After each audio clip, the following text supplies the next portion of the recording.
So now for a bit of commentary on our news for Wednesday, November 23rd of 2016. So many of the stories that we dealt with today had to do with bond packages and contracts with the cities and the unions and all of these different aspects of political action in terms of how to pay for something. And I think about it this way. You know, in my household, if I want to get something that I don't have the money for, I dare not bring it up to a vote to the kids. And the reason why is because they are not the ones who are contributing the money to the cause. It's me, right? The income comes from me, and I basically learned a long time ago that my wife handles the finances a lot better than I do. And so I trust her. When she tells me we can't afford that, then we don't afford that. And I don't just go out and buy it and then come back to her and say, we need to figure out some way to, get some more money. Maybe we can lay off a couple of the kids or, do something else so that I can get a new truck. I mean, whatever. I mean, the issue for me, though, in terms of that question, how then shall we live? When somebody else is making decisions about something that's going to be paid for, then really a lot of that, it doesn't really do me a lot of good to burn up a whole lot of energy on it. I'm not going to participate in it. I'm not going to go down there and urge somebody to spend the money for me for something that I want that I'm not willing to pay for. If I want it, I've got to figure out a way to get it. And I would like to encourage the people who want these different services, whether we're talking about the education department or we're talking about a contract for city employees or whatever it is that we're talking about. Is there a way that you can get these things voluntarily without having to go and make people pay more on their taxes? Is there a way that we can get these things that you want voluntarily? That's the question.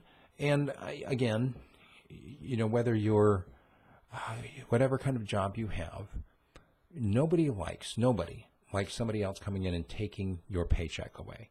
Nobody likes that. Also, nobody likes having a raise that they thought they were getting canceled. Nobody likes getting laid off or fired. The issue is how to find a way to do it voluntarily. So you offer something that people want.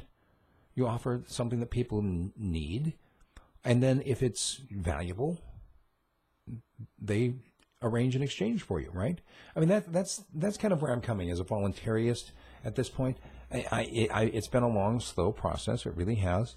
I mean, and look, I went to public schools all my life, including Arizona State University, right? It took me 5.5 years to cram that 4-year degree in with everything else that I had to do, well, what guys do in college generally has to do with fraternities and whatnot. You get where I'm going with this. It took a long time for me to get to the point of being a voluntarist, and I'm not sure I'm even 100% there compared to some other people. There are some people that I know that are completely consistent. Nothing that they do involves taking anything from any kind of governmental organization, to include the permanent fund. They don't even take that, which, we've been inculcated here in Alaska to think that that is our money, and we deserve to have it. So when somebody starts talking about restructuring the permanent fund to pay for government rather than to have a payout to the citizens, people get a little bent, and it's understandable. Again, goes back to that issue of, I was expecting that money, and now you're taking it. Well, how much of a voluntarist are you? How much of a voluntarist am I? And that's the question.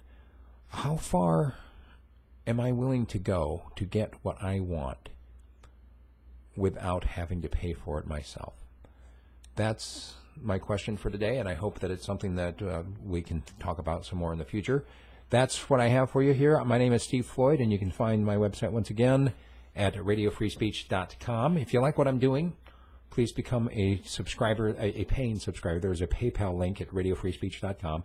You can also purchase the individual tracks if you'd like. If you want to, say, purchase the audio and download it and listen to it at your own leisure, or you can become a paid subscriber, and I will email you that link, and so you can download those for free as a paid subscriber. Coming soon, we're hoping to get an interactive discussion via chat, and as soon as I get the phone lines in, we'll have your voice on as well. RadioFreeSpeech.com. That's RadioFreeSpeech.com.